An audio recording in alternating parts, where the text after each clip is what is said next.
to copy the last forecast as tree-fill, doesn't even have to do anything, just leave everything in its default setting. But the local admin can go in the mask and change the source to the budget if he or she so desires.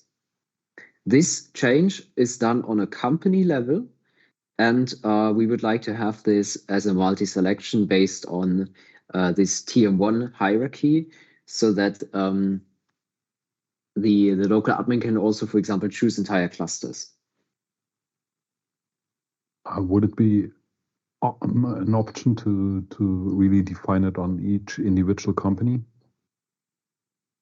Because those settings on hierarchy node level are a bit complicated. So I would have to make up my mind how that could work. But the idea would be it's splashed in a sense down to every company that it's the same. So and also we discussed this yesterday. Somebody asked yesterday, what if I first do Belgium, set it to last forecast, and then somebody sets Benelux cluster to budget, and then we said, yeah, then Benelux overwritten. Fine.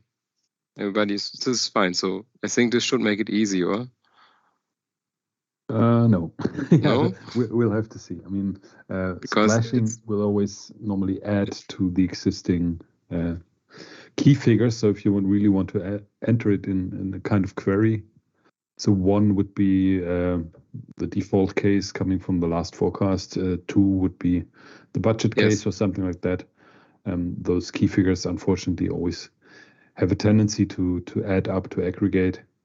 So even if you set it to average aggregation or something, so in a sense you might expect to copy it down, you would still be adding to existing numbers. I'll just check what we can do, but in the worst case, you would have one line per company, and you would have to assign the source of the prefill per line, and not have a hierarchical. As long as you can enter, so maybe what you can also do is then have as in the multi-branch, for example, not in the multi. Yeah, no, you can enter on a node. Can you then show the company hierarchy here and enter on a node? I think it's very important that you can maintain one cluster at once. So I really fear there's no easy way to do that. I mean, you can maintain a cluster at once, but so the straightforward ways would always expect that you define it per company. So of course you could choose a cluster, but then you would still have 10 lines which you have to set identically. But I'm not sure how much of a problem that would be. I mean, it's a once per forecast setting at most, right? Actually, more once per year if you change it from the budget. Once per year, and if you then make 5 entries instead of 1. Maybe is it possible to maintain it on one and then like some copy function? Yeah, of course. Yeah, that would be an option. But you don't have to maintain it, but just copying it. So yeah. Okay. Can we? So Philip, please note this as that's a good. I mean, let's note this down as a feasibility check that Dirk will do. My idea would be, let me make a quick screenshot here. Cluster S. Something like this. I can also share quickly, it's easier. Could you not just use this as a row level structure, the actual company hierarchy, and then just make this node entry ready, and then it's splashed down? This is what they know also from the PNL. We can check this, but if you want to splash it down, the rest would also have to be input ready. Otherwise, it does not accept any kind of splashing. Yeah, everything should be input ready. You know, this is exactly. So in that case, if you have that Belgium case you just discussed, so one of those countries, Czech Republic, has already set an individual source, and then you enter it on a node. Okay. Then it only 2 is here. But excuse me, we're talking about an action which has to be done once a year, right? And basically I would expect it's some kind of layout. So where I see the countries which I'm going to maintain. So means in worst case, I don't know, I would have a list of 50 countries where I have to set this flag or the source. So 1, 2, whatever. And we can have a variable screen where I say, okay, I'm using the hierarchy. So selecting those countries which are listed. So for example, if I take Benelux, I have 3 countries there. If I take whatever, Southeast, you have now here, I don't know, 15 countries. And what, even if there's a list of 50 countries, I just have to go into this layout and enter and copy, for example, say, okay, if every country is 1. And what is the problem with that? I mean, even if I have to do it 50 times, enter 1. I mean, of course, it's most easier to have just exactly.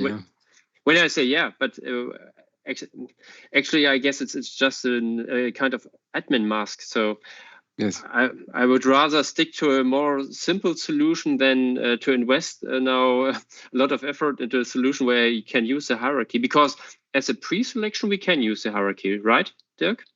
Yeah. It's just about the data input itself. Exactly. So you can select the hierarchy, and so let's just check. I think also an easy way could be that you say you select in a function, you click on a node and say assign source, and then you input the cluster node, and you input the source as 1 or 2 or 0 or 1 or whatever. And we have a function that just assigns this 0 or 1 to all companies in the cluster. If it's not enough, if you just get a list and can enter this information. But I got the same question, Thomas. If it's a once per year thing, maybe it would also be okay to just have a list and go through that list. Maybe the idea with this copy function is a good compromise. I mean, I understood it that way, that it would not be so complex, can be quite easily be implemented, and I mean, in the end, it's a 1-year action. So, yeah, agree. But I think Philip, the next slide will show we have the same issue, but times 3 times 18. Yeah? So because we want to have the same for the factors. So let me wrap it up, and then we look at the next slide. So you have the proposal from Thomas, so Thomas Kuhn, where we have a pre-selected list. So you would use the hierarchy to select your list, pre-filter your list, and then enter a 1 or 2 in every line of the list, which you have pre-filtered. Or the option from Dirk, where you have a function where you set sort of a filter and the value, and then click OK, and it applies it to every company within your selection. So then let us look at the next slide and see how these 2 options can help us there. Sure. So, oh yeah, I'm no longer sharing. Thanks for pointing that out. So, okay, now we're on the next slide. We also discussed with the countries that we don't just want, if we copy from the budget or copy from the forecast, we don't just want to copy 1 by 1. But we want to create the possibility to set, let's call them high-level adjustment factors. So in case the basic assumptions behind the source forecast have changed, let's say the labor union in Germany has negotiated an increase in the wages of 5%. The countries want to be able to already adjust the pre-fill on a high level rather than doing everything in the forecast mark. And therefore, we offer them the proposal of these high-level adjustment factors, where you can just specify, say, plus 5%, minus 10%, which then get applied to the source values. And these are defined per company, per business unit, and per forecast period. So as you can see it here on the table. So you have here, again, as we have drafted this before, this selection of companies. Again, ideally, we would like this to be a multi-selection where you can select an entire cluster at once or the several companies at once. And then you get a table like this, where you have your business units and your 18 pre-fill periods. And then you can enter here the factors. And there are 3 types of adjustment factors: a growth adjustment, a salary adjustment, and an OPEX adjustment. And in the background, there will then also be kind of a mapping table which defines which factors get applied to which line item. So for instance, you say the growth adjustment is applied to all the CM1 and volumes, and the salary adjustment is applied to the PERSEX items, and the OPEX to the remaining ones except depreciation, for instance. So you have a kind of mapping table. And again, we would like to have this set of factors here defined per company. So this table could be filled out for each company separately, but ideally we want to be able to do this en masse for several companies at the same time. So the same problem as we had before with the source selection. Now this could, however, potentially be used every month. We don't think that it will be used every month because it's only useful if the major assumptions behind the forecast change, but it should be, let's call it, usable enough that you could do this every month.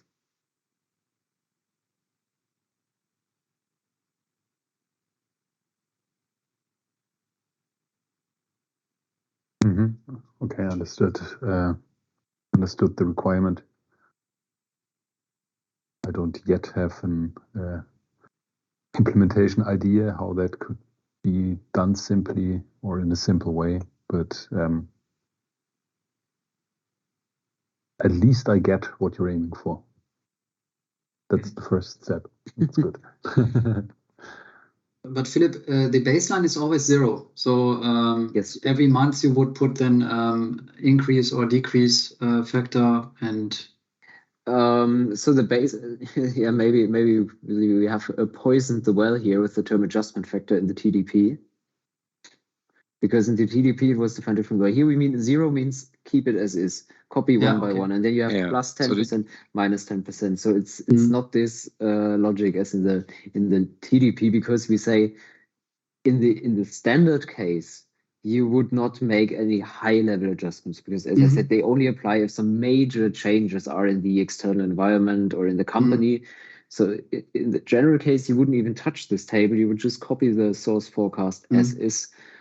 So therefore, the default setting is 1, and then the values just get copied unchanged. It's similar as we're having it already in single and multi-branch with the prefill, because there you can also select certain cost elements. So this is in the prompt will appear. If I'm clicking on prefill, then there is a prompt is appearing. Then you can select cost elements which you would like to select, and you can also enter an adjustment factor. So this is already in the country budget, but now as we do not want to have this prefill options in the mask, we would have it up front. It's the same function. I mean, what's quite obvious is this layout is already quite complex, has a lot of cells where you can enter values. So it does not make sense to multiply it by several countries. My question would be, Dirk, is it possible if we say, okay, you would like to have the settings for all countries or for a specific cluster, that we in first place fill out one country and then copy those values via the hierarchy to other countries, so that I just use the selection for the copy function? Yeah. I mean, maybe maybe this is a workaround for this whole topic, because I can understand. I would not recommend to have now drill down by country. I mean, if we have 50 countries, we multiply this view by 50, and then you get crazy if you have to fill that out. So I can understand that, but maybe that's a workaround, just to have a smart copy logic. Yeah. Yeah, the thing is, the data model so far did not assume that we have the business unit as a separate characteristic. So, didn't we? Oh, it was in TDP, right? Where we introduced this. Yeah, in top-down planning, it's but no, business unit. We also have it in the SKF control table. But just the SKF control table.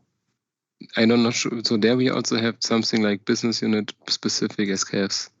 So we say air volume or shipments, correct. You can only see in different columns, I think, for the different. Yeah, that's a good point. I need to check how this was done. I mean, we can do that, of course, obviously, but maybe we also need one thing I got as a feedback from the budget is it got a bit confusing to have 15 ADSOs or something that store all kinds of information.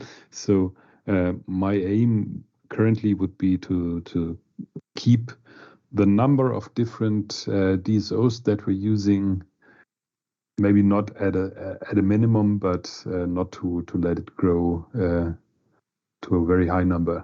So I'm just thinking about how we would apply that to the normal data model, but that's something we just have to come up with an idea. So I think we'll find something. We also can check how the behavior with average aggregation works here, but this can get confusing. So anyway, let's stick to the requirements currently and make up our minds how we can do that later on. Maybe one more input for context. These will then eventually in the logic get applied on the individual cost center level. Because the prefill happens on cost centers, so the system will eventually need these factors on the cost center level. So for each cost center, then the system must know to which business unit the cost center belongs, and then the system also knows which table to apply.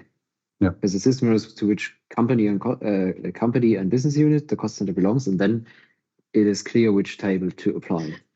So then it is up to you to decide on which level to store these tables and how to implement this mass entry. Yeah. For the periods that we're having here, that's the forecast periods 1 to 18. And we say we expect it to happen once per forecast, so basically once a month. I think it would also be fine if you just, instead of having forecast month 1, in a particular case, having forecast, whatever, April 24, forecast May 24, and so on, right? You mean that this part here would somehow be dynamic, so that you show the user which month we are talking about? Yeah, I mean, that would also be where we store the information in that case. Because finally, if we create prefill and then apply these factors, data will already be on, let's say, May 24. And it's easier in the system to say, okay, I'm taking it from the same period, as then always counting in which period of the 18 forecast month am I currently. And and we already have that dynamic structure because we're using it for the input of the P&L and so on anyhow. So, I mean, if it's easier technically, it would for sure be easier for the user if you have the proper months in there. Okay, that's good. Any more remarks or questions? I see, Thomas, you were typing while I was talking. Yeah, so please note what I wrote in the chat. Don't mention countries. So you can still mention countries, but really countries is not an important thing anymore. Yeah. Dennis, please correct me if I'm wrong. And B, no, you're right. Very important, we are doing the sessions also to get exactly the feedback that you tell us now, Dirk. So we asked countries what they want, and we challenge them, but if you can also tell us, okay, this is really effort and technical complexity, then we can challenge them again. Yep. Exactly, or you have also an alternative. So we are now proposing this dynamic table with 18 months, and we are thinking thinking a matrix is easy for us, but if you're saying, it's perhaps rather a prompt or anything else, so also here, please feel free to adjust or to comment. Of course, yeah. Okay, Philip. Okay, then let me proceed. So these are the two tables that the local admin can maintain prior to the prefill, not must. If he just wants to do the standard procedure, which is copy the last forecast without any changes prior to the prefill, then he doesn't even have to touch the mask. And then the next step would be to run the prefill. And here we have yet to decide how that would technically be solved, whether it is initiated by the global admin or whether it runs automatically as a system job. I guess Thomas, do you want to talk about this here at this point, or do we just skip this for now? No, let's quickly stay there. Yeah. So if you go one slide back to the details, maybe. No, to the last. So the to here. No? So, or do we have the overview where we describe all of the steps? This here. Yeah, exactly. Here's the yellow marks. So, Dirk, what we were wondering is, so at some point, and we discussed this with the countries, at some point this prefill logic needs to run because it's on the back end. Yeah. What should be the best trigger? So we see 3 options. We could schedule it and just tell the people until then you have to do steps 2 to 4, otherwise bad luck. So for example, U+7 or so when the actuals are done. Or Dennis or more not started globally. So they say until then please do it, but then they actively have to push a button. Yeah. Or, and as always, came up in the discussion, could a sorry, I'm mentioning country again, could a cluster or whatever start this on their own, so for a selected data slice? I don't know, do you have any, so are these, from technical perspective, these 3 options equal, or is there anything that you would basically rule out? Because we know, for example, from the Team 1 upload that we do it centrally because of interdependent logs that we want to avoid. Yeah. Yeah, I mean, I assume that we always have a prefill for each forecast. And I also, because of that, I assume the forecast on the business side will not start unless this basic setup information has been provided. But a certain day in the calendar or... yes, but very important for Dennis and Mohanad, so we don't want to check with everyone, are you done? That's simply not feasible on a monthly basis. Yeah. But yeah, you're right. Basically, at some point in time, we say, now we give the go. Just a remark, I would have expected the local admin to kind of kick off this process because he or she will be conducting steps 2 to 4 at least, right? Yes. Is this possible technically, as I said, so because then it would mean that maybe at now 2:30 SAE starts the run, then the thing is running for half an hour for all SAE companies, but then in 5 minutes later US is waking up and they start the run in parallel for their selection. Yep. Is this possible? Assuming that I'm not mentioning country now, but the cluster admins are responsible for 1 cluster at a time only. So I mean, you're not starting it for Americas twice, but only once. We should always have distinct selections, and they should not be blocking each other. So but then this is actually a valid option that we can ask the local admin to give the go. But this is really a governance question. Then Dennis, do you want this more? Because you also don't steer it every month. No? You say there are a couple of global forecasts, but not every forecast is a global forecast. Yeah, so I like the idea with the local steering, but so for me it's a question also, who will do the update of the actuals? So because this is, so as we discussed it briefly yesterday in the workshop, so there's a 5th, 6th working day, we have the month-end closing, and then you have an update of the actuals. So who will, because as I learned it from country budget, there must be an upload of the actuals. Yeah. And then I think this will be a global role and not a local role. That's true. It's a global deadline. No? Yeah, it's a global deadline, and that's why I think this this configuration table. And you also need do we need a new event planning event? Yeah, this is step 1. Ne? So you could say also as part of step 1, you create the event and you load the actuals. And then 2 and 3 and 4 are a bit in parallel to this. They don't need to wait. They're not. They need to wait for you to create the event. Exactly. Yes. Yeah. Because then you also switch the dates and everything and load the actual. But loading the actuals, I'm not sure if I'm getting it. I mean, the actuals to FBI are loaded once per night at least, right? And then in budget, we need to transfer them additionally to GIP. Yeah, they are transferred, but isn't this done automatically in the background? Miguel did this manually, I think, in the past. Yeah. Okay. Right. So we said on this day, Miguel is deleting our data and loading, correct? Mm-hmm. And if you think about it, also extrapolating the forecast. Yeah.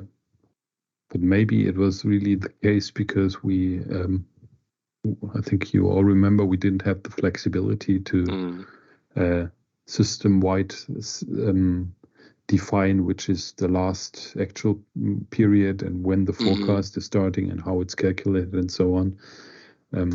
I would say for the forecast, it's quite obvious which period we're talking about.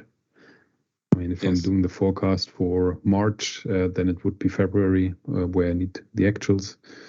And they are loaded anyhow into the system. So the only question would be, and I know this from forecasting projects, should there be some kind of freeze for the actuals? Because I think Schenker is quite quite straight when it comes to these processes. After a certain day, you don't change the February, do you? Okay, you do. Okay. Yeah, it's exactly an issue that still after the month end closing, books are closed, but suddenly I think this was a huge issue also with Finance BI that suddenly a month was changed, although we are already 3 months ahead. So yeah, I know what you're coming from. So that you're saying, okay, when we are uploading, then it's frozen. But if we are making this automatic interface, it's more flexible. Yeah? But I think this we have really to think through in detail also, because, okay, if you are saying this is an automatic, so we have this connection with the actuals, now February is pre-filled, then I think also for the next 2 or 3 days, there will be not a change. But then also when we are closing the forecast, for example, in March, to stay in your example, then also the actuals will not change anymore. Yeah, exactly, because it really is helpful from time to time to know which actuals you had at the time you were doing the forecast, because this can have a very high impact on the forecast figures for the next month especially. And that's why some customers say, okay, we really need to kind of lock in the actuals that we had for this special forecast occasion or forecast process. So that's a bit of a quite general question, because also, of course, next question is talking about forecast actual comparison. If these are done, which actuals are you comparing to, right? Is it the frozen actual, if you want to call it like that you had at the time you did the forecast at, or is it the real actual? Oh no. But in that this case, would really mean, I get your point, I fully understand this and recognize this, but this means you really have to bind the actuals to the forecasting event then, correct? Yeah. Because then in next month you have a new forecasting events, you would load the real actuals from Finance BI, which may have changed. So I know these discussions, but to be honest, you have to die one death. One month later, nobody remembers anymore what was the reason for this difference. Yeah, you have a big discussion then. But I'm more of the favor to really, because you wrote also in the chat, to always load year-to-date actuals. So this I disagree, to be honest, because then you will have this discrepancies to Finance BI. Or Finance BI is not also, so maybe, if Finance BI is not doing this, then I would agree with you, Dennis. But if Finance, I don't know, maybe do you notice, Thomas, is Finance BI always updating year to date every month? So I guess during the month they are doing delta upload, but in month end are they doing some full reload? What do you mean with year to date? I mean, so this depends on the data provider. Normally we just get a delta, right? Okay. And if you interpret the data as year to date or not, yes, it depends on the selection you're performing on the data.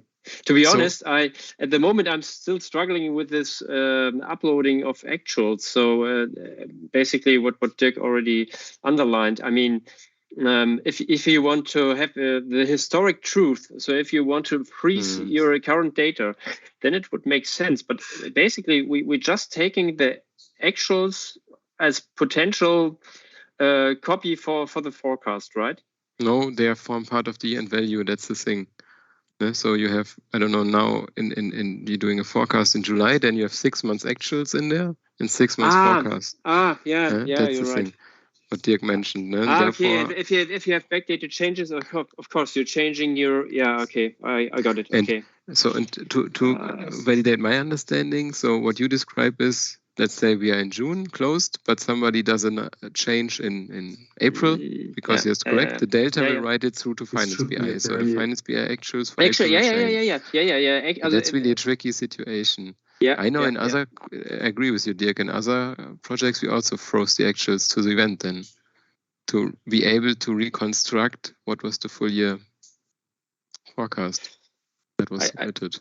So what's on my mind is data volume. If we every month copy, I'm not sure how many data are copied there, but Daniel, this is also a point I think it is better to load the actuals, honestly, and then it's a matter of fact. So this is now the updated actuals, and of course with commentary and so on, it must be then made clear. Okay, there was a correction booking in back to April. If you're in June, for example, it's sorry. This should be really a very exceptional case because normally the month end have been also signed off and has already been delivered to Team 1. So exactly. So normally that's why. But I'm really thinking so. In that case, if we always have a year-to-date actual load, and then for sure there are certain changes. I know it, and Finance BI had real issues with it. And then you're seeing then the forecast because this is exactly the problem. Because then you will compare your uploading, for example, the forecast from last forecast, and then suddenly you have a different number than you had beforehand. Then there and this. But the forecast not. The forecast remains. It's only the actual that will change. Yeah, the total. Yeah, and overall, I mean, you built the sum of both, right? Yes. And so the issues you said I submitted. Forecast is always related to the future. And then you have to make a current month's adjustment in the forecast. And who's going to? With a comment. Yeah. But you cannot. I think the issue is really technical. So it's a bit. So everything is so. Maybe there is an issue and you correct it in the forecast. Yeah, and then you submit the forecast and it's done. You submitted 100 million euro revenue year-end forecast, and suddenly this delta update changes a figure in April, and now you don't have a year-end value without noticing. Actually, in the last forecast you submitted of 100 but 95. I think Dennis, that's what we are struggling with, right, or Dirk? Then there was a correction. Yeah, so you can live with this, but everybody has said this happens. The same happens in Finance BI. And it's good that the people are talking about it. To be honest, I know it will not be nice, but it's a correction. It's historical correction. Yeah, but the question it was not a bug in Finance BI. Yeah, but so the theory this was a journal entry. To book in a historic period is really ugly. It shouldn't be after closing is done. Exactly, no? You're right. Normally the process should not allow this. Then we would be fine. Yes. Because it gets ugly when people who do the forecast know there's a correction coming. It's not yet in the actuals. Then they factor it into the forecast, and then the correction comes, and then the forecast gets strange. But I think it's also a bit hypothetical. Yeah. Yeah, so this should be an exception, and I would still recommend to always upload the actuals as they are, so with the deltas. But my bigger concern is during the month. So when you have your monthly forecast, the closing period is normally 5 working days as far as I know. Yeah. And here we get delays sometimes in the evening or even next morning because there was some travel or whatever.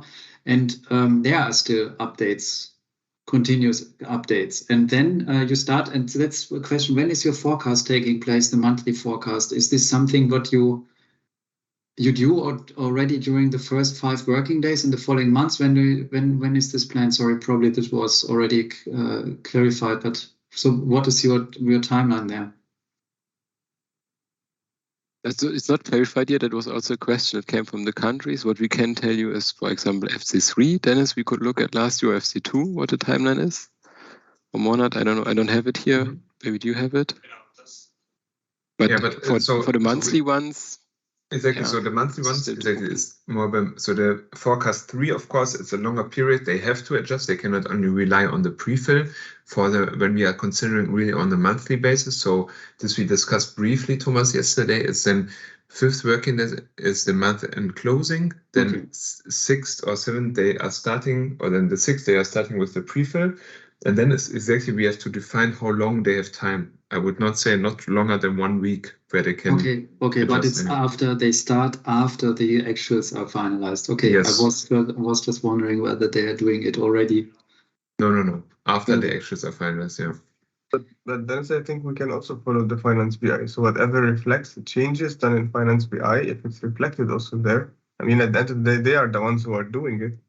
And if they do it, then they also can validate the numbers with Finance BI directly.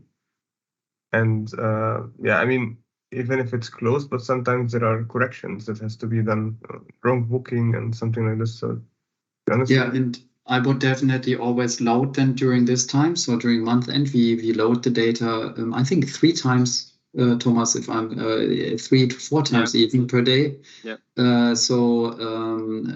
Probably this can also be updated automatically in GIP. I mean, we have to be. Is the data then not visible? Of course, there we have to be careful. Does this work? I think this is fine. Yeah. I think the trigger for the countries will be number 5, running the pre-fill. Now we say until you don't see any pre-fill, the forecast is not open. Yeah. And continuously we update the actuals. Yeah, but that's the question now. Until a certain day, and then we freeze. I would always continuously update. Yeah. I think so we don't bind it. We don't bind it to the forecast. Sorry, Monat, please. I just wanted to say, I think Dennis, for us it doesn't matter the rolling forecast because it's more for the countries. But forecast 2 and 3 would of course be different. But rolling forecast, if they want to do it until end of the month. Yeah. For them, it's basically no global guidance on this. Yeah. Exactly. There's no global guidance how long it's open, but it's still. So it's a question: are we doing also after the month end closing? Are we still loading then on the 6th, 7th, 8th working day?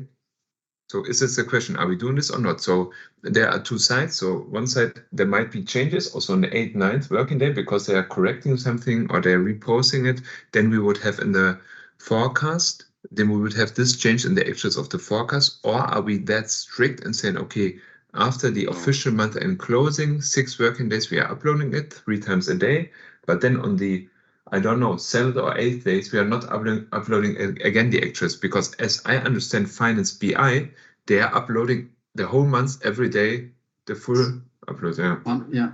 They're even loading other months, right? Any even loading other changes that are done to the journals are uploaded. Yeah.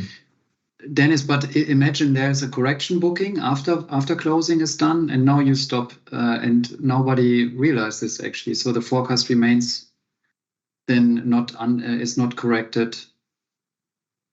Yeah, but that's actually also, if you think about it from a educational perspective, I would like to always have the latest actuals loaded into the forecast, because this will incentivize the people to do these corrections really in the actuals and not in the forecast where they belong.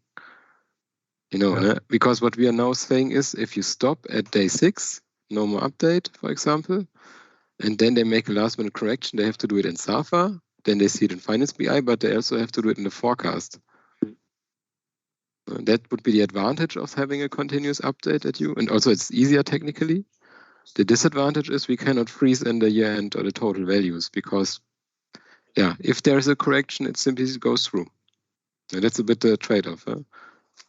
But it's again, so from my experience, Monat, please. No, I will go when you're done. So you agree, you said? Yeah, I just wanted to say then also you're having all in the same, so Zafa, Finance BI, Yes. and GIP are then the same. So exactly, and I think that's very important. But this is what I said, Dennis, let's also check how, for example, Daniel Simon is dealing with these topics today, between, for example, forecast 2 and 3. How is he now only updating, so how is this dealt there? But in general, from my experience, from the budget, I think what the countries, and also we saw this in the mail from Luke Monat, they are always checking, are the systems in sync? And we can add it to the process chain monitoring that we have in place so that overall Finance BI and GIP is monitored in the same process chain, so we can integrate it. And one last question is when it is, so you have these corrections, but we load only once after the 5th working day, as far as I know. So as soon as month end closing is over, so during the month end, we have 4 times loading, the loading 4 times. And then after month end closing, we have it only once a day. Is this sufficient? So for the monthly forecasts? Because you said, Dennis, I would say yes. Have your forecast for at least until the 10th working day or something like this. I would say yes, because the normal working procedure is there are no more changes after this day in the actuals. This is really an exception, and this is a way to also incentivize the people to take this seriously. Also with the SKF, for example. That's only one remark. Do we have to extend this higher frequency or, I would say no. Again, so it's a bit more. So I know it would be more comfortable for them, but I think the idea should be push it that U+5 or 6 is really the deadline. Then you have to post your actuals, your SKFs, and only period. Huh? I know it's a bit. If you then have on the 7th day an update, you have to wait maybe 1 day. But next year, please do it on the 5th day, next period. And I mean, if we have this automized process in place, we also don't need this manual loadings then, correct? Also during budgeting even. Yeah, I think budgeting is a bit of a different, so this we should discuss differently, because that's really more, you have also more setup to do. And more active users also. Okay. Yep. But since we're not having a clear convergence to a solution here, maybe we take this either to Patrick and other internal people. No, I think we have. So I think we have a clear recommendation. We bind the actual data loading from Finance BI GIP to the Finance BI chain, and we always load until the closed month. So we will not load what has. So if you are now in, so if you're doing the forecast in July, you will not load the July postings from the 1st or 2nd of July, correct? These would go to Finance BI, but not to GIP. Correct? Finance BI always loads what's currently posted. So obviously also on the 1st and 2nd or 3rd of July, you also can already do postings for July. But this we will not load to GIP. This we have to exclude in the transfer, that we really only load until the we can even load these because basically the column structure is doing the work for us, right? Okay. Column structure knows which periods to consider. So if you post to the next period, it just would not be shown and not be dealt with in any functions or whatever. Okay, so if that then does not need also input from other people like Patrick, I would say, if it's fine also for you, Thomas, that we proceed with the user story briefly so that we have sufficient time for the design questions. I get what you mean. We are a bit behind because that was longer than expected, but good discussion. Can you please read what I wrote in the chat? So we will also, because the last thing is very important. It's a very high consequence. We will not freeze actuals then. So we will, if you have a correction in some previous period, you cannot, so it will go through because we just always update from Finance BI. So no freeze of actuals. It's much easier to understand. And again, this is, I think, a good also. Yeah. So okay, this we should maybe discuss with Patrick at least for forecast 2 and 3. Exactly. This is exactly what would be my comment, because for forecast 3 and you ask how it's in team 1, there we are freezing it, because in the end the forecast should be fixed, and if the actuals are changed, and nevertheless we are only looking at the same period of actuals, so that's why it's not a problem. But I also still not 100% on the monthly rolling forecast, because there must be still a time where they are freezing the monthly rolling forecast, for example, from August. Let's say like this. So then they are saying, okay, this is now my final rolling forecast for July or for August, I don't know. So then in the next months, we are saying not the first 5 days, but then on the 6-7 days, they are updating in September with actual August, and there could be also an update in July in the actuals. Yes. But actually, you're also updating during the first, so you're updating all the time, no? So we bind it to the Finance BI chain. Once Finance BI is an update, GIP gets an update. Okay. But this means you can also have an update in July or June. Okay. So it's not frozen simply, correct? Okay, good, then it's okay. So you're correct in the forecast also, the previous forecast, so you can go in previous months and can adjust the forecast there? Because I think the forecast implicitly the total, no? Because the forecast has partly actuals months in there. Yeah. Again, we have to choose one desk. Either we say Finance BI and GIP always regarding actuals in sync, or we freeze in GIP the actuals to a specific point in time, +6. It's not. I mean, do we freeze simply the two options? The previous forecast, do we freeze the already finished forecast? Do we freeze this? The forecast, yes. But, you know, the forecast columns. But the total forecast for a year end consists of actuals and forecast. Therefore, that's the question. So you might have to do an adjustment then in the current month. Yeah. And this is exactly the point what Daniel is raising. Yeah. So okay, I'm fine if you're updating every time the actuals of the previous of the first 6 months. Let's be 6 months actual, 6 months forecast. So okay, it's updating every day. So we are doing also the forecast 7, 6, 8. Yeah. Then I'm going into the next month, so in July. Then I'm opening July. I'm copying now my latest actuals, so July actuals. The actuals also beforehand are refreshed, but I would also like to take, for example, the forecast from August. No, I'm also. So you would like to reconstruct the year-end forecast from 1 month back. Yeah. Let's put this to the corporate decision board. This we cannot decide.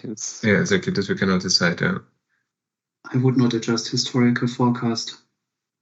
Yeah, but then we really need to save the actuals, freeze it. Exactly. To an RFC event. Then we have to copy them every month. No chance otherwise. Oh, yeah, okay.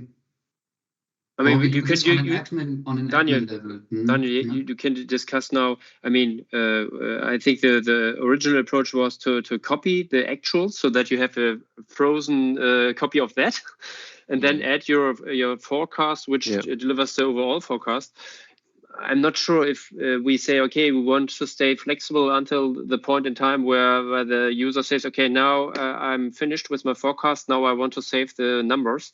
That you say the actuals are still moving in the background as long as we are loading new data from the Zafa systems. And you freeze the part which is the forecast, which comes on top of the actuals, and maybe the overall number. Because that's what is the most interesting, right? Because then you would stay flexible with the loads, because otherwise we always have to load the actuals in first place to the system, because the end user wants to see the overall sum between which results. Yeah. But maybe that's more technical issue also. Yeah. But I don't know if you already had this in mind, Dirk. But I think there are a lot of benefits to keep the actuals continuously updated, because this fits also to the Finance BI, like also Mornat said previously. So you have a very good consistency there. And then, of course, you have to deal with the forecast. But just a question, we have those cases where we have big corrections. So did anyone have a look to this? So are there really high numbers which have an impact? We always had changes. I know it for sure that we know, but big changes is the question. Yeah. So, but suddenly, although the month is closed, we at Schenker have still. You're looking 2 months later, and the April is suddenly changed. But this is really exceptional, Dennis, hopefully, because these month-end closings are hopefully attested. So I hope this is not happening too. Yeah, exactly. But I know for sure Finance BI had the issue. We had this issue with LFS also in the past, so with contract logistics that suddenly. But I think I'm also on Thomas' side. We have to educate the people and saying, okay, it's your own fault. In the cluster, the actual chains, although month-end is closed, please explain it to us. Yeah. Yeah, and this is a tool. Yeah, the tool cannot replace all processes. So probably you have really to document it somewhere. You have to print it off, and you have to say, sorry, here was an adjustment taken place, and then you do the adjustment in the future forecast. Yeah, agree. Okay, but I think this is a good proposal then.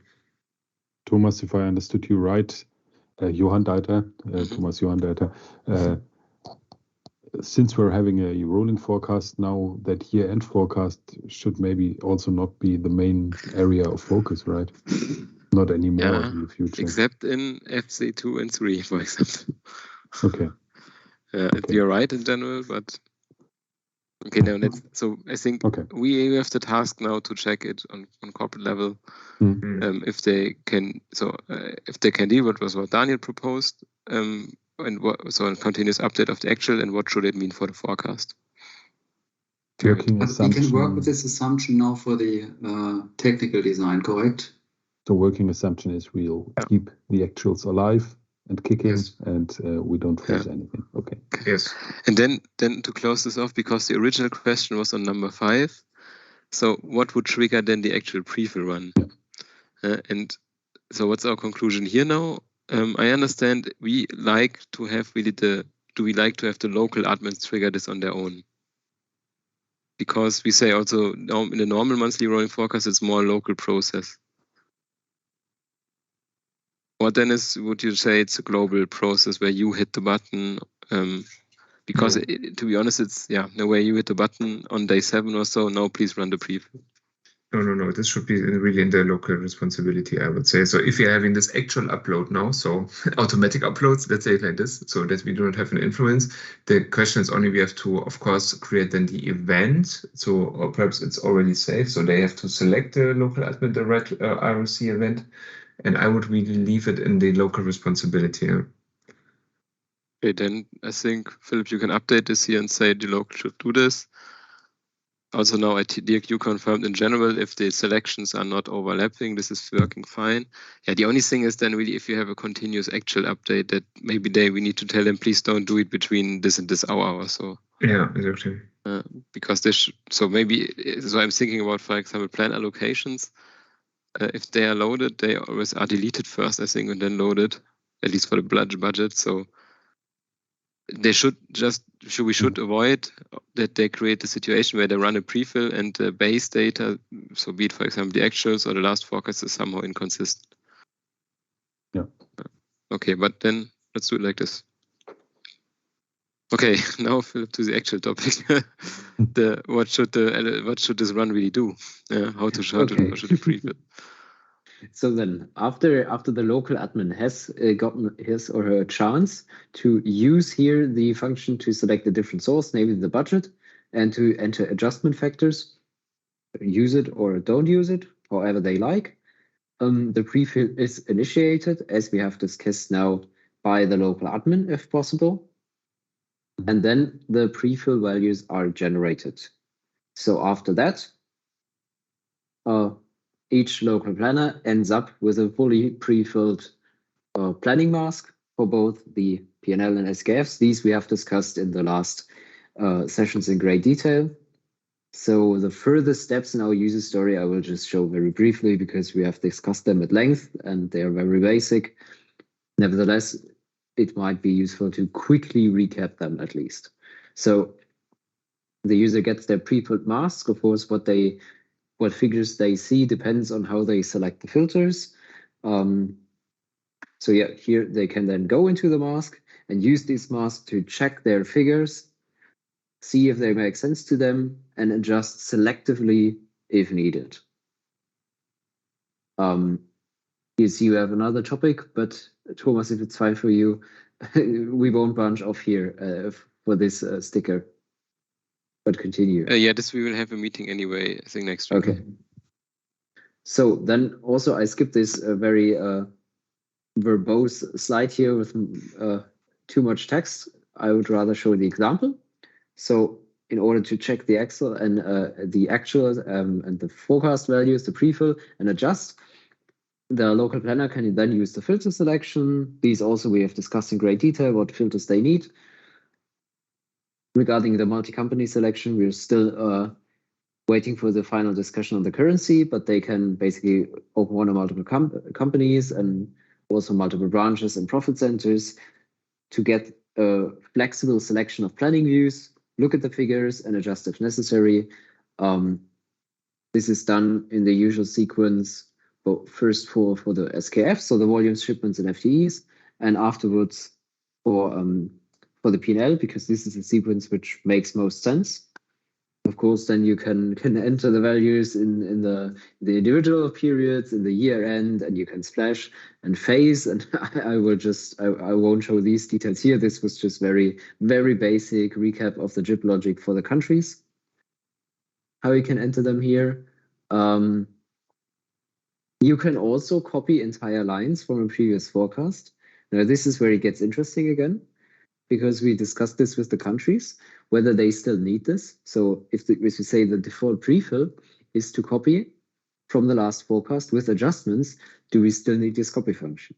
In the initial mock-up of the planning or of the forecast adjustment mask, we said there is a copy function where you hit copy and then you can select one or several line items, and these get copied from a previous forecast. Now we put this to this discussion with the countries, and they said, yes, this function would still be useful, because if we implement it as is, as it was described previously, then this would mean copying without the factors.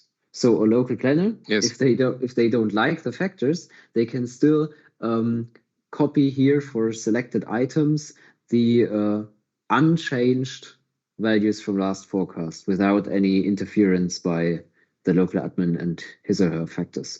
So we will keep this function as it is previously been described. So then they can enter the values here in the general logic, also use this copy function to just get exactly the values they entered in the previous month. And so if they have now checked and possibly adjusted their SKFs, of course, we might end up with inconsistencies between the SKF tab and the P&L tab. Because say I increased my FTEs from 100 to 120, then the persex in the pre-fill will not automatically change, but stay the same. So then it does not add up anymore. Therefore, we have devised these translation functions. So, oh yeah, here's still the splashing for dummies. But you know this was just for the countries. So then you have these translation functions where you say, okay, I have changed my volumes. Please translate this into an appropriate P&L change. Same goes for the FTEs.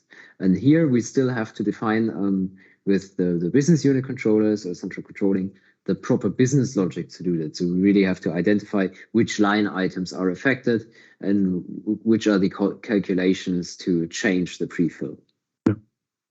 I think, yeah. So yes, I think, so to one comment, so I think we will move the buttons to the other tab because there they make more sense. Because obviously you would say, I've changed the volume now. Before seeing a P&L without the change, I want to translate first. And I think the challenge here is, so I know we don't have the logics defined yet, but Dirk, I would like to get your feedback already on this one. Let me bring up one example. If this is actually feasible or not, because I think so. It looks easy, but for the system, I can imagine it's very difficult. So let me share. So when you see here now, you see the Excel, correct? And in very easy terms, what Philip just described is we have here tab 1, volumes and FTE, where you, so this is now the same column, but for illustration, I have the status before and after adjustment. So let's assume we have here on tab 1, this is then here tab 2, by the way. So you have volumes, for example, tons of 100, and you have a corresponding P&L of 400 revenues, 200 cost, a CM2 of 200, and a corresponding yield of, actually yield can be calculated like this, CM1, so it's a yield would be 2. Yeah. So, and now what you do is we update the 200 here, yeah, the volumes. And I assume the system then on the other tab automatically changes the yield because it's a calculated key figure, correct? Yep. Or do I need to first publish? No. No. It will automatically update it, yeah. Yeah. Yeah, and what this function, so without having the detailed logic now is defined, essentially you would need to do is, they would say, when you enter this here, keep this one here, so lock it basically, and then execute a function which tells you how to update the P&L. But lock this yield, take the yield, as it says here, take the yield, times the volume, so you know it from KPI translation. Yeah. And yeah, as I said, we don't have the logic here, but maybe this is something where this is something I think where would we like to get your advice. Is there a more comfortable way than in the budget where we have a separate story for something like this so that you have to basically enter a yield twice? So you have a yield calculated and a yield for translation. Can you somehow, so conceptually, really say when you enter this, don't do this because this is locked somehow? I don't know why, I don't know if possible. And use this yield in this translation function. It's possible. Yeah. What we need to do is we need to separate the adjustment from the original, from the value we had before the adjustment, right? Because in general, it would behave without any further ado. It would behave as you described. So in our case, increase the volume by 100%, and in that case, decrease the yield by 50% because it's just a different division now. So in theory, it's feasible if we can differentiate the value we had before the adjustment and the value we had after the adjustment. But does it mean we would need separate columns for this? Not necessarily. Okay. So there is, we do have tricks to flag those change records in the background so that we could look at unchanged records, and then if you run the translation, it would like run on a previous state of the numbers, and then it would basically behave as if you would be executing parts of the KPI translation that we currently have to keep it in line with the values that we had before. I hope that from my explanation, you already get the ideas. Yeah. It's not simple, but it's feasible. That's how I would put it. So this would increase complexity because we cannot simply say, as you would expect maybe in Excel, or you also know that from the planning tables, that you can say, okay, I locked this cell and then something is happening in the background to make things proportionally to that locked cell be changed in a way that it works out. But this we would really have to do manually. And to summarize the steps, so first we would have to have some kind of flagging in the data model. We would have to see that these changes have been done to relevant key figures. We would then have to compute in the background what's the yield before change,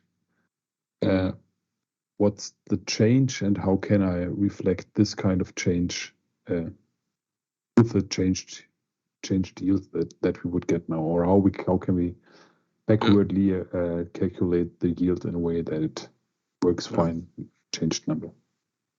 So if I understood you correctly, basically you need to be able to retrieve this 2 here. Yeah. So after changing to the 200, yeah. Okay. So that's good to hear.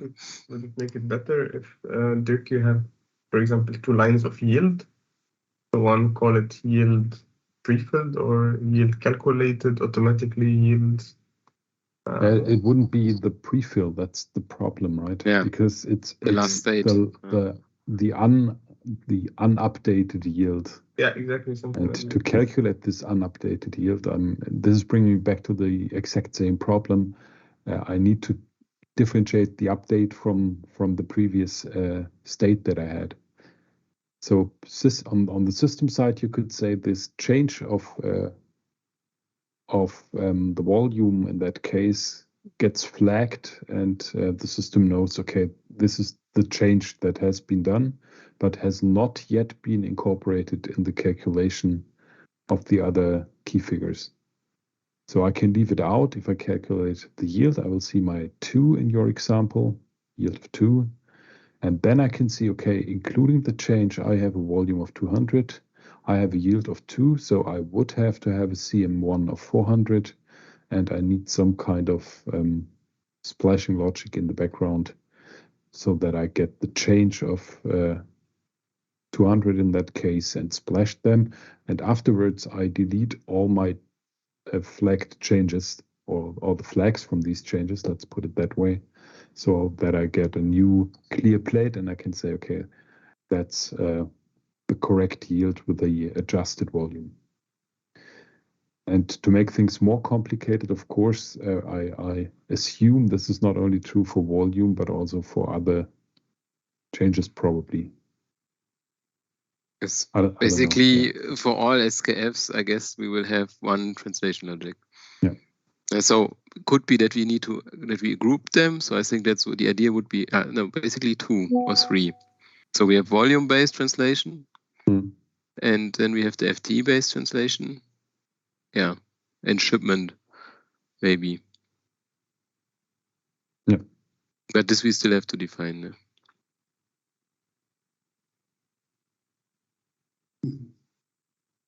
Okay. But good feedback. I think that I was afraid that would be more complicated. It sounded less complicated than I was afraid of. Then I just didn't explain it correctly. So if it sounded not so complicated, I may have gotten it too simple in the explanation. It is kind of complicated, and that's why I'm asking. You have to check what happens. So what would be your test result if you change all different kinds of SKFs in the background? So what if you change volume, persex, and whatever, and all of these change the CM1 in a specific way? Right? So, but this we will not do. No? So this will be clearly separated. So I think it's normally, you can say,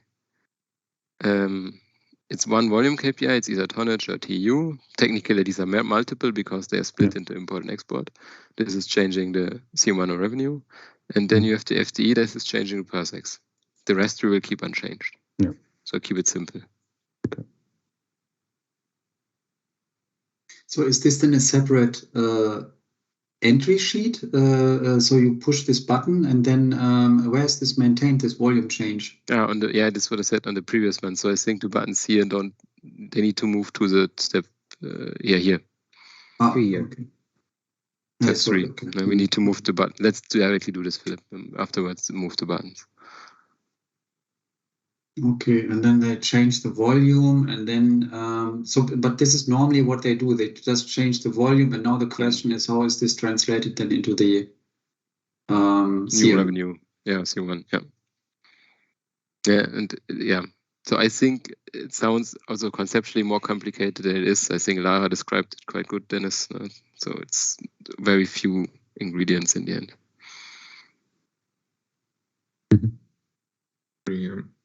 Yeah. Maybe we also find a solution without flagging these changes. Because I'm just wondering, I mean, in that example we had, it's basically just the yield we need to take a look at. So what I could do is kind of calculate an alternative yield that is not displayed and it's not calculated every time data changes, but only once in the preparational step. I save this yield of whatever 2 or 3, and this is what I really need as a fallback to do my calculations then, right? So I would not have to flag all changes and then undo the flagging and so on, but I would rather say, okay, in the preparation, I calculate the yield and save it on the database. And then if I change the volume, I have this yield to recalculate the CM1 in that case. And after I've done that, I calculate the yield newly and save it in the same place, so that next time I would always have one like historic yield on database and maybe one historic persex on the database that I can refer to. Okay, but still not easy and not straightforward.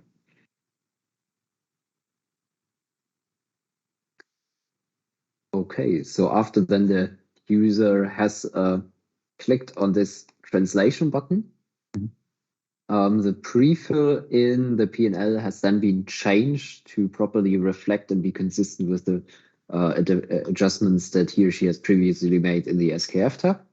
So then the user can use this to review their adjusted P&L and change the figures here in the ways that we have discussed in the last weeks. So either enter changes here in absolute figures in the P&L, or use the KPI table to make adjustments, with the important distinction that, of course, if you change the KPI table, then you won't have any splashing, but we have handed over together with the KPI table a list of, let's call them recipient cost elements, so that if you change the KPI table, the change will be written to one specific line item in the P&L. This has been explained to the countries and is fine for them. So this is finalized now. So this is how you can, these are the two ways how you can maintain the P&L and make adjustments. And this is also how far we have discussed the forecast process for now. Now we have only the saving and publishing to do. It is somewhat similar in to the budget with some important distinctions. It is similar in the way that we have multiple versions. Philip, sorry, just one question back. Can you go back one slide? Yes. Sorry, mathematically, so if you change here the yield, you will change then, and the revenue is only updated, you will also change then the volume in background, or what does this mean? No, this is exactly. So in theory, that would be the better way, yeah. But we got from Dirk the feedback that's very complicated, so we agreed. So Dennis, you can also. So we agreed to put it always on one factor. A simplification. So we assume when you change the yield, you change your price, not your quantity. Okay. That's basically the. Okay. So could also argue cost that element, say the target cost element. Okay, that's what Philip meant with target cost element. Yes. So we do not change any. Okay. Sometimes, I think we always change the cost elements. Yeah. No, for shipments we change actually shipments. Not true, yeah. But usually it's cost elements. But this is the price we had to pay to have everything here in one table. This simplified logic, it has been explained and it's fine for the countries in the sense that you say, yeah, this is still more usable than having the KPIs in either a different tab or not entry ready at all. This is a compromise solution which has been shown and explained in great detail and accepted. So after making these changes, you can, of course, then save and publish them. As I said, there are multiple versions, like we have them in budget, because this has been requested by the countries. One version, the version 0, will be pre-filled, and the other versions remain empty. You can use them or not use them as you like. You can copy your pre-fill there by the copy version function and then do another scenario there, or use it as a backup. You're free to use them however you like. The one important difference to the budget is that we don't have an explicit submission button. So there's no distinct final version where you copy the values to, but rather the version 0 becomes the final version upon closure of the RFC. So that you just have to make sure that whichever scenario, if you created multiple you prefer, in the end is then copied into version 0. But this change has been made to simplify it. So usually we expect the countries not to use the other versions. Then you just check your version 0, adjust if necessary, and then there's just save and nothing more to do. It's automatically the final version. And yeah, this is the important distinction to the versioning concept which we have in the budget. So now we have again the word pre-fill on the slide, because this is what we want to focus on today. So in the last workshops which we had with the countries, we have discussed how we actually want to do this pre-fill. I have already mentioned that default is a copy from last forecast. And the second option is copy from budget with some adjustments. But now let me guide you through the more detailed design decisions of how this function should look like. So first of all, this slide here, there's another option for pre-fill which we have discussed rather than just copying, and this would be to calculate the forecast values somehow from the actuals. So to do a proper extrapolation, to, for example, take a moving average or a linear trend. So use the actuals as a basis to calculate your forecast values via some simple rules. And the countries said almost unanimously that they do not need that. So we have not included that in the MVP, which we want for the go live.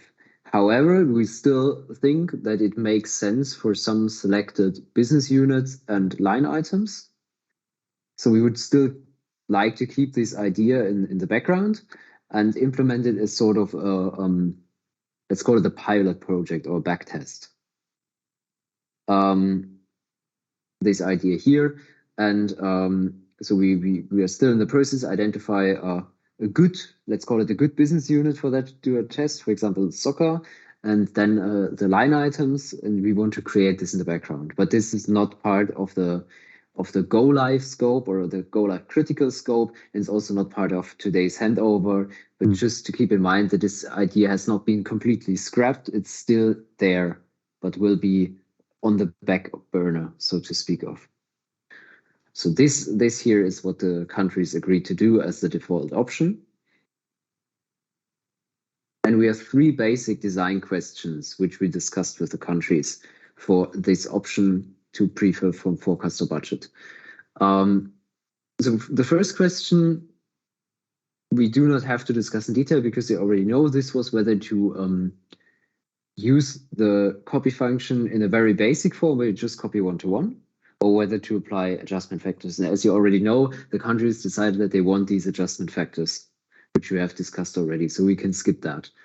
The second question now, and I will jump to the slide, is more interesting. This is how we add the missing months when copying.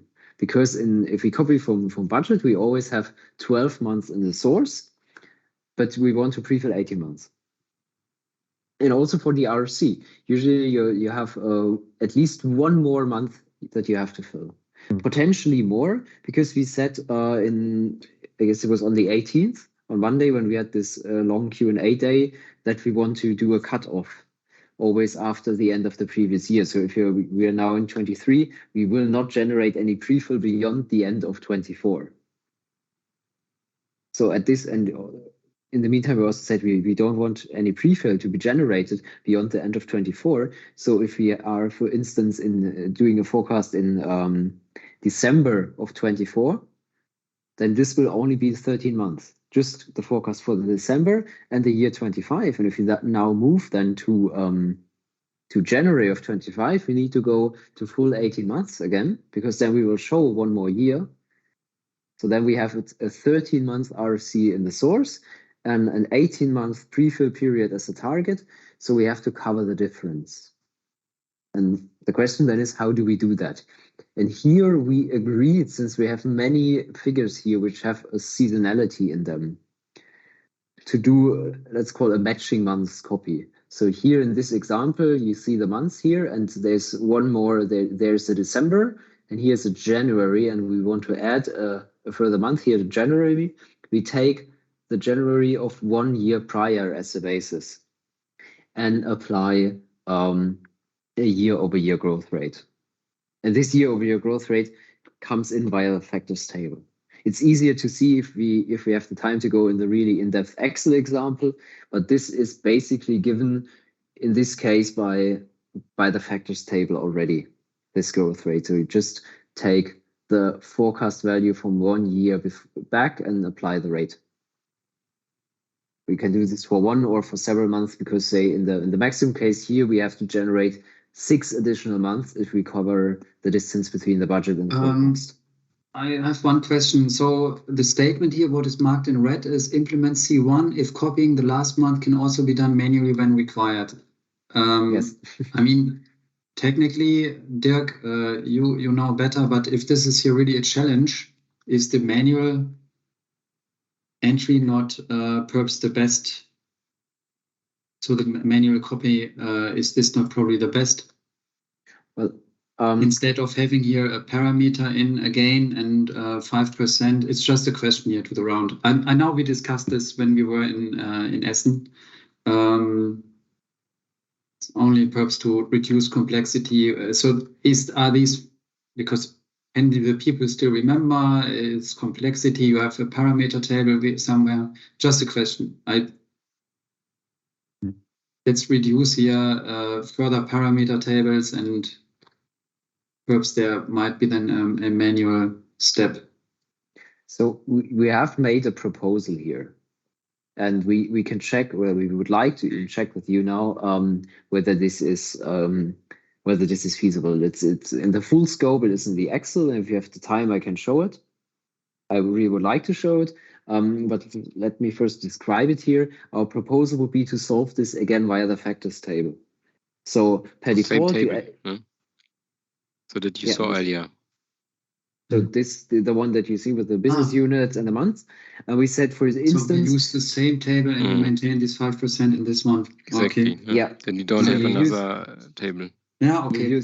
We use this for the 5%, and also for this, Daniel, what you mentioned here in the red box, this option to copy the last month instead. So in this case, to rather have the 25 here from the December rather than the value here from the January.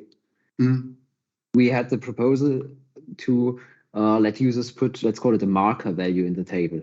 So usually you put either nothing or you put 5%. And we said, let's give the option to the users to say enter minus 1000% there. It will not be used in any case. And this is the marker to tell the system, okay, if I see minus 1000%, then I do not apply the default logic, but apply the custom logic and take the prefill from 1 month before. So then they just have to understand that they can put, instead of the factor, just a minus 1000, and then it will use the special logic and copy the most recent month rather than going 1 year back to keep the seasonality. That would be because the local admin should have the option to define this. Yes, so for one business unit, because we got the feedback for, was it CL, Thomas? I always keep mixing it up with it was CL and soccer. So CL and soccer, they might say that rather than copying it from 1 year back, if it's not really a seasonal fluctuation, you just copy the most recent value. So in this case here, rather than taking the January here from 1 year before as a source, take the December and copy it. In this case, you would go into this factor table, the local admin factor table. And if this is now period, say period 18, you enter there minus 1000%, and then the system knows, okay, rather than going 1 year back and applying some growth rate, I just take the prefill value from the December before and copy that. So these 2 months would then get the same prefill value. Yeah, I'm just thinking about if I have this first case, so I'm coming from 12-month budget and I'm aiming for a prefill of 18 month. Let's construct something stupid. What would the system do if you have minus 1000 in the first in forecast month 13, 0 in the next one, minus 1000 in the one next to that, then 0 again, and then minus 500%. I mean, to really. So let me really go through this step by step. So say you copy from 12 months to 18, and in 13 you have minus 1000. This would mean copy the pre-fill before, so copy the December value. Yeah. Then after that, you said 500%. Maybe a 0, maybe nothing. Or maybe nothing. Then there it would take the February. The February, okay. Because you're in the month after that. You're on 14 and you copy from number 2. Yeah. Of course, it would work. It would work. It just would.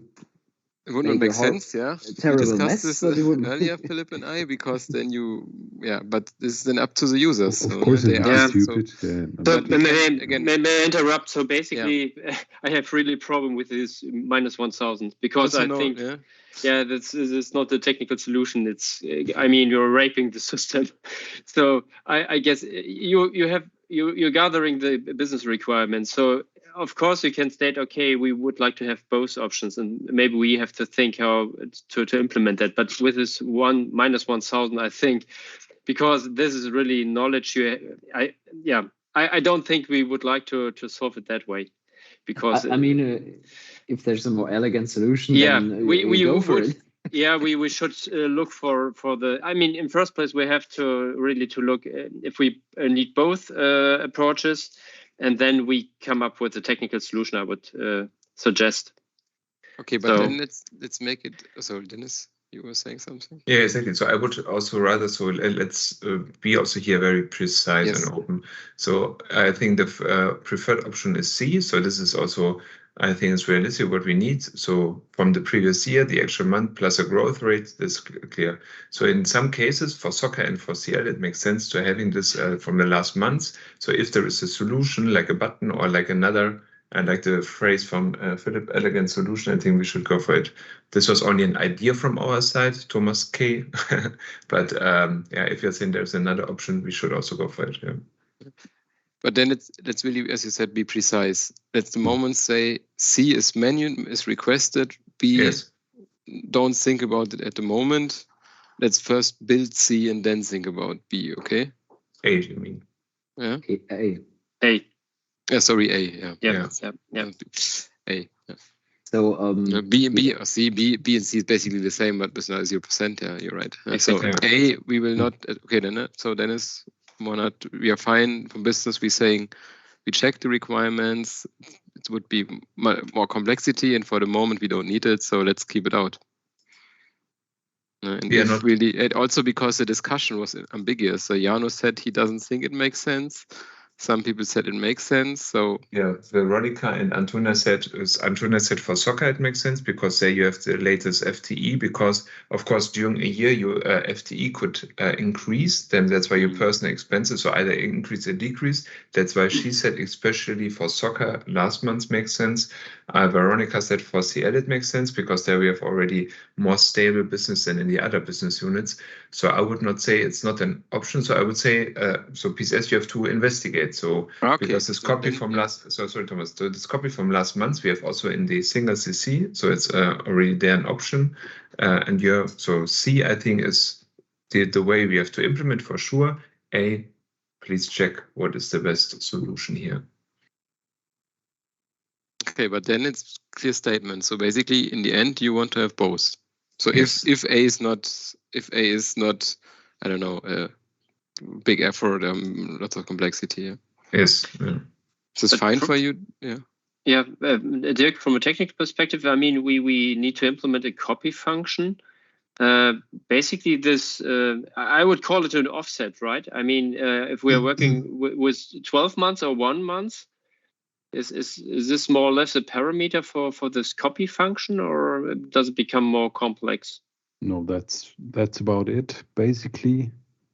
I mean, we always have to keep in mind the special case where we fill more than one month, which is missing. So we're not switching from not on the right hand side 18 months to new 18 months, but on the left hand side we have a reference time frame of 12 months. So we need to fill 6 months. So it needs to be set up in a somewhat dynamical way. And I'm currently thinking about maybe it would make sense to somehow incorporate this information also into this very first setup table that we had, where we say, okay, which reference am I using anyhow for the prefill? Right. So there we say, okay, on a country base or on the cluster basis, cluster level, I want to prefill from either previous forecast or budget. And maybe that's where my thoughts are going currently. Maybe if I can bring in the BU here again and also say, okay, it should be set up with the additional columns coming from that I could have additional options. From my point of view, it would, from a logical side, make a lot of sense, because that's where you set up, where you like customizing your behavior of the prefill, right? Where's the data coming from for the first part of data and for the rest? But I don't have a conclusion here yet, but that's just where my feeling tells me it could be the right place to have this information. So in our Excel mockup, we said that the question, how many additional months to generate, this should be automated, because otherwise the user can make errors and then end up with too little prefill, because this can be automated by comparing the two planning events, the source and the target or the current planning event, because I would assume that they are maintained somehow in the master data, that you know which months belong to, say, a certain budget, a given forecast, whether it's 18 months, 12 months, 13 or anything in between, because if we do this cutoff after the next year, then the forecast can be anything between 13 months and full 18. And this then determines how many additional months at the end I need to generate with this subject. Not this the number of months, but the logic behind it. Yeah, could be set up in that way. Would we also have to be prepared for the case that someone is missing out a rolling forecast? Yes, but missing out would simply mean copy 1-to-1. No? Because we don't maintain any factors, it's copied 1-to-1. So technically it's never missed out. No? If the prefill is initiated by the local admin, then we could have the case where the local admin neglects it, and then you don't have it. You don't even. But we need to do it because we don't want to have the situation, because then you have more complex logics. We want to have always only. Then we need to define something like backup. This is backup. If it wasn't run by the first day, do it automatically. I mean, you could do that, say, towards the end of the month, so that it doesn't override anything. If it has not been initiated by the last working day, then you kick it off automatically, so that at least you have a prefill in there. Yep. In that case, we need to, this may sound stupid, but we need to define how to detect whether that's not so easy, or not. This then again it's more an argument for running it centrally. I think we can initialize it together with creating the new planning event. Run it one time centrally, and then they can do it on their own. Like at least again, you mean? Okay. This would be a point, to run it centrally without the factors, and then it's already there. And whoever wants to play around with the factors can run it again. This would work, I assume, if I'm not terribly mistaken. This very first step would, in that case, have to be optional. So if I don't set up any proper source for the prefill,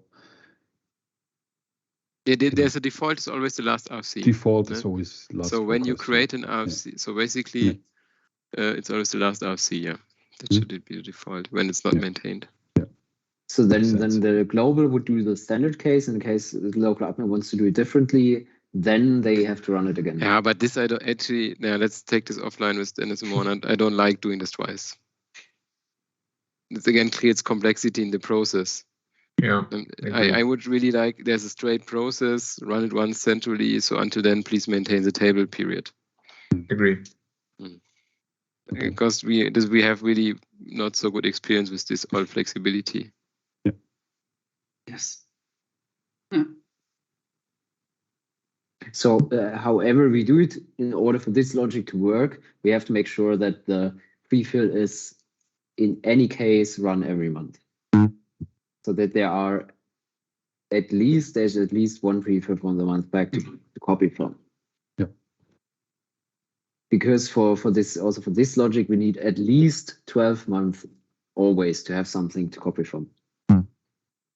Because if I only have like a forecast from 1 year back 3 months, then I get a problem. So therefore this step is important. Yeah, exactly. So then let me come to the last of the 3 discussions. This was the question whether copying from the budget is just a one-off effort, only used as an initial setup, and then the 2 tools basically run independently, or whether you want to take the budget and feed it back into the forecast. And they said, yes, they want to do that. They would even have to use this as a standard procedure whenever a budget becomes available. That's why you have seen the mock-up of the admin mask. We have this option implemented in there that you can select the budget as a source, because we assume that the countries would do that on a regular basis. And I see Thomas has just posted this this process picture, and it's already in there. So we have also the detailed depiction here of the different options. So this is option A, which they did not choose. So let me skip to the option B, which they liked better. So it would then work something like this, that we say we do every month a forecast. There would be the forecast 3, which gets special attention, let's call it that way. So it's really a business related forecast, which is then also used as a basis for the GDP and the country budget. And the country budget is then fed back into the RFC. And the reasoning behind that is that we assumed, and the countries confirmed that some countries might stop doing or actively doing the RFC in parallel to the budget, because it's extra effort. So the prefill would still run every month, so there would still be an RFC, but they would not check and review it while they are working on the budget. So because of this, then they could say, okay, the budget better reflects my current business knowledge. And therefore, when they pick up the RFC again in January and do forecasting more actively again with more involvement of the people, then it makes sense to use the country budget as the prefill, because they've put all their effort in there and kind of neglected the RFC, have it run automatically on the side. So this is why it makes sense to use it the way they want to use it as a source for then the January forecast of the next year. And then keep copying again. What I don't currently understand is, so it would always be the January forecast, and it would be like the default setting for the January forecast to get data from the budget. I wouldn't make it that complicated. I would just say here, then everybody has to simply take care that they switch it. They decide whether they very first setup table. Yeah. So, and decide. So it's not even a must. I would, as I'm with Daniel, that this should be managed by the process, that simply everyone knows in the RFC I have to set it to budget. But in the event, this is this pointed arrow, if somebody did a December update, why not use this? Yeah. Okay. But so default rule, I would not change the default rule for this one occasion to, if it's January, then take budget. I assume this is unnecessary technical complexity. Yeah. Yes, but Dennis, please correct me if I'm wrong. I think this we can assume the countries can do, or the the clusters. Right. No, I 100% agree, but it should be by default always the prefill, and then. May I ask why did? Sorry. No, I was just wondering. In that case, it's not special, right? So they just have the option to say, whenever they like. I'm referring to the budget or to the forecast, the last forecast, and this is where we get the prefill data from. It's just their flexibility to decide what source they're using, right? Yes. Yes, sort of. But say you are in already in March of the next year, budget really won't work as a source, because then you have already kind of like lost 3 months and you have 7 And then of course you can't do this seasonality pre-fill based on 7 months because you need 12 for the logic to apply. So you could only really use the budget in January. But this is something we assume the local admin will handle correctly. So far, we have not envisioned any blockers in there. Yeah, because I mean, the first thing that might happen is, of course, he sets it up for January and forgets about it, and says, because that's the one-off, right? That's the thing he has to keep in mind. Okay, in January I want to set it to budget, and then February is just a plain normal forecast occasion for the admin, and he doesn't change it back. But we assume that it's always per default on last forecast. So So Philip, sorry to interrupt. And also in the mask, you see, we assume it's bound to the RFC event, the setting. Okay. So it's really so that you also historize it a bit explicitly. Then okay. So it's always last forecast, and you always have to change it back. So the system does not remember the setting. Same with the factors; these are always empty. Okay. Yeah. I would also like to highlight, Philip. So this is exactly so. If you're going to the process again, so I like this. So where you guided us now through. So with the step 1. So I think this is for everybody. It should be exactly so. For everybody, it should be clear that all of these steps in between, they are one up front. So to the next slide, 13. Exactly. So all of these steps are really optional. So if needed, optional, so they can, and this is I think also a general message which should also be clear in this RFC. So everything is already pre-filled based on the latest forecast. So you're getting always an update of actuals, and also the last month, the 18 months is calculated. But these steps in between, what we are saying is only for them to even be more precise. So because this was not the case if someone is forgetting. If someone is forgetting, this forgetting is not possible because the system has already in the pre-fill. So when we are initializing the monthly rolling forecast, there is a forecast generated by the system. They can only forget to adjust it, to further improve it, to be more precise. But in general, the forecast is already in the system. So we will always have every month on global level a forecast available, which is pre-filled. So he can only forget to, I have to adjust in air, I have to do another change in ocean or something like this. But from the system perspective, it's there. Every month with the month end closing, we have a monthly forecast. And I think this should be also always in our mind, as much automation and pre-fill as possible. And the same, what Dennis just said, applies for these 2 tables for the admin. So if in case you want to go with a standard default approach that is copy from the last forecast and copy without adjustment, you don't even have to touch the tables. You can just leave it alone and wait for the automatic pre-fill to be initiated. And then it will copy from the last forecast. If you want the system to do something else, say to copy from budget and or to apply adjustment factors, you have to go in there and change it, and then it will only be used for the current RFC event, and in the next month it will be back to the default settings again. Because for the budget, I have just explained why it has to be reset, and for the factors also they must be reset, otherwise they will just compound. Yeah. The only thing we do with the factors, and this was a request from the countries, is save them somewhere, so that for let's call it traceability, so that I can look it up which factors have been used in the last month, but they won't show up on the table again. Okay, understood. That's good. Yeah. Okay, very good. Philip, so how much time you still need? Because also Felix is now waiting for the plug. So the explanation of the design decisions, I am through. The next chapter, then I jumped across the entire chapter. So the next chapter here would then be to go into the Excel, but we have now 8 minutes left. So I would say we hand over the design documentation, or you know already where they are, but I send you the links again anyways, with the design documentation and the Excel, with our proposal for the logic.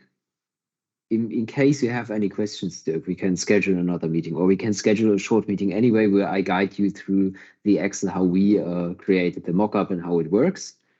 with all these special details like the minus 1000%, so that you can get an impression of that. Way, no? That's not applicable anymore. Yeah, and but not MVP. Nevertheless, see the logic behind that. Even sorry. So I understand. Even if we get it, we will not do it via this minus 1000. Thomas clearly said this is not a good idea. Probably not yet. So let's then remove it from the mock-up, Philip. Please. Okay. I do have one thing I would like to clarify, if possible, right now. That's because I'm already on holiday, and this is just a meeting I pushed in because I wanted to participate. Maybe Philip, can you get back to that adjustment factor table that we wanted to set up for the local admin? I can't really. I'm not so sure about it, but I have one question here, one basic question. In general, if I could have a selection on the normal planning mask that basically reflects a business unit and a cluster, and I would have run the pre-fill with whatever setup I have defined, adding these factors, would it just be for, I don't know, okay, where growth comes into play? So maybe we would have to discuss this, but salary, I would assume it would just be the same as entering plus 10% on the PERSEX note of the P&L. Yes. Is that assumption correct? Correct. Yes. So actually, this was also, we totally get the argumentation. Also, our recommendation it's just an idea currently. Yeah. Our argumentation even was not to use the factors. We proposed them to the countries, but our proposal also was to not overload the pre-fill, to have the pre-fill as a pre-fill and do the adjustments via the mask. You can still enter on a high level and splash down from the nodes. But the countries said that they really want to have these factors. So then I would say, Thomas, Dennis, it's up to you to decide whether there is a point where we say it gets so complicated that it is justified to say, no, we don't do it the way it is decided by the countries. Even if they wanted the factors, they won't get them because it's so complicated. Okay, I would like to understand I can't tell you. the basic argument for that. Is it because the growth affects so many different cost elements in the P&L that it's really hard to apply these 10% or whatever percentage? Or no, is it because be honest, the selections do not really match to? No, I think it's a very easy mapping. Yeah, very basically, growth is CM1, salary is PERSEX, OPEX is OPEX except for DNA and so central charges. So basically. Which are locked, so therefore also it's still the same. I think it's more. It's really more for, you know. So if you ask me, but I cannot decide this. We could also say we go for an MVP without this. So we built it like we can easily add such a table, but initially we build it without a table and show the countries, hey, instead of maintaining a table, you can also just do it directly in the mask like this. But this is not what we agreed with the company, the locals, because we, as Philip said, we explained them to. So, and Dennis, please correct me if you didn't got this impression, but I think we showed them this alternative. We said, don't do it in the table, do it directly in the mask, and they feared it's then too much manual effort instead of having one guy simply putting for a cluster. Yeah, we were 5% off overall in the budget. Instead of now asking all of my business unit controllers to do this on their own, I just fill this table and I'm done. And would it have to be all of the business unit controllers? But because maybe the missing link could also be the option for the local admin to do it on the correct level, right? So that he or she would really have to go in and just say, okay, I maybe have maybe it's an additional mask or some special kind of selection, but I can really go in and add these few values along the P&L with the correct selection. I think, yeah, maybe. So the thing is, we don't have the supermask yet, so no one in the group can visualize what you mean. No? They know that at the moment in GIP, you always have to do it profit center by profit center, which is a lot of effort. But I cannot make this decision. I can only tell you we showed it to them. So we not showed it in the system, but we explained, illustrated. But obviously we couldn't show and tell. So if we now agree, maybe we should first show and tell to them, hey, this is how we would work without this table. Yeah, it's basically the same for you. You just cannot save your adjustment factors. I think that was an argument, so that you have clarity on the adjustment factors. This would be gone. Okay. Yeah. And the other was really speed and efficiency. But if you say that the speed and efficiency is the same in the super story, doesn't leave so much argument for this. Yeah, but this is against also my story. So when we are not having the factors in the global admin, then of course you have to go again into the data entry sheet with the 2 tabs and entering this on a cluster level and giving this for a year plus 10%. So we know it is easy in the story, but then it's also the pre-fill. It's only a simple copy paste from the previous budget or forecast. So with this table in the admin, I'm thinking that we can at least a little bit, adjust or manipulate already the pre-fill, and then in the end, so they can go into the mask, selecting the filters in the prompt and so on. But this is rather the idea that they are having this maintained already on the next months, and then it's only for them to I hope you know what I mean. So without going into a mask, the forecast is already somehow adjusted. Yeah, I understand. So just short remarks since we're running out of time, but technically what we would do is we would always have a 2-step approach to the prefill, assuming that we have this table. First step would be what you described as copy paste, right? So this is we would consider that very first customizing, which prefill source are we using? We would copy from that source. And the second step, and it would always be separated from the first step in the implementation, would be apply these factors. So please keep that in mind, because from my point of view, we're still in a project plan that does have some risks. And I would just like to kind of stress, we do have a workaround here, or another option to really incorporate the same functionality, which may be a bit less user-friendly, but really brings the exact same result, and is more complex than that copy-paste, right? So if you have this 2-step approach, and we still need to do the first step first, so maybe just from priority perspective, even if you don't say, okay, it's not in MVP, but maybe we should still tell ourselves, okay, is it not an idea to put this to a second phase, Dennis? So to say, okay, we have a kind of workaround, but due to the time constraints, we cannot deliver this yet, but it will come. And then very often the business is then dealing with it, and they say, actually, we can also keep the first solution, the workaround, let's say.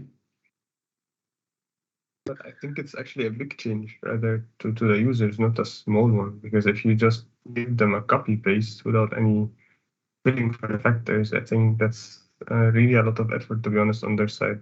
Especially also if you do it in the mask. They would it will also be quite. But they would have the proper prefill just without the factors, right? So it's not copy paste, and it's not that they would have to do something manually. It's just these factors are not incorporated separately. Yeah, exactly. But then if they do it adjusted in the mask, but then they also face the performance topic. Exactly, Monat, you're making a very good point. So one reason is also performance. This we all run in the background, and we know from multi-branch when you enter plus 10% CM2, it really takes a while. Especially on cluster level. Yeah, and secondly also that you will have to go on, for example, Persix and make plus 10% on every, for example, business unit. And then you have to go on the OPEX and then also do it perhaps No, to you could certain select, lines, and then but exclude the depreciation, for example. You could So, select all. Yeah, you're right. If you want to have different factors, you have to go with the business unit by business unit. But okay. Yeah, but the problem is This also you have to do as well. you enter the factors here, and the result you see later on, correct? So it could be also when they see then the final figures, they say, oh, actually, it probably was not a good idea to put 10% here. Probably I want to put 8%. So what is about that?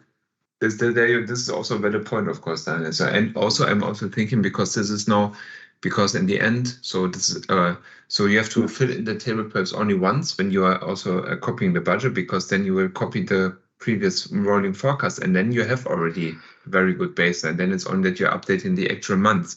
But here with the actual months, of course, yeah. I have to jump out now. Yeah. Can we come back to this point, because it's really, I have also, it's an effort driver. Can we somehow achieve that? I know we have lots of time pressure, but is it okay if we are discussing this still in the next Schroeder view, Dirk, or so on Monday? Yeah. I'm on holiday currently, so I'll be only back on 6th of February. I have to jump out now. Let's. Okay. Yeah, but then we can discuss tomorrow. Is somebody taking over, or do we then anyway have time until the 6th to decide? No, I think that discussion, Thomas, Daniel, you can continue, right? Thomas Kuhn would continue. Yeah, but we definitely need probably your technical advice here sometimes. Okay, but Thomas, I mean, Stefan Bauer is back on Monday, right? He's back on Monday. Okay. Correct, yeah. Maybe. And then we follow up. Okay, I have to jump out now. Sorry. Okay. Perfect. And Thomas, and perhaps can we go into the other session? Yeah. So let me just stay in here and just stop the recording. Like this. Yeah, please just stay in. Okay. Yoon, do you still have time? Yeah. See ya. Bye. Okay, bye, Thomas. Thank you. Dear. Thank you. Enjoy Bye-bye. your vacation. Goodbye. Thank you. Enjoy vacation. Bye-bye. Yep. Okay, Yoon. So we're talking about this target breakdown report. So let me bring up where's the... No, this is the... So I think quick backup, what in the end we wanted to do is we want to have the report with basically the same column KPIs that we have in the target breakdown mask, in the entry mask, which you also wrote in the chat, Yoon. And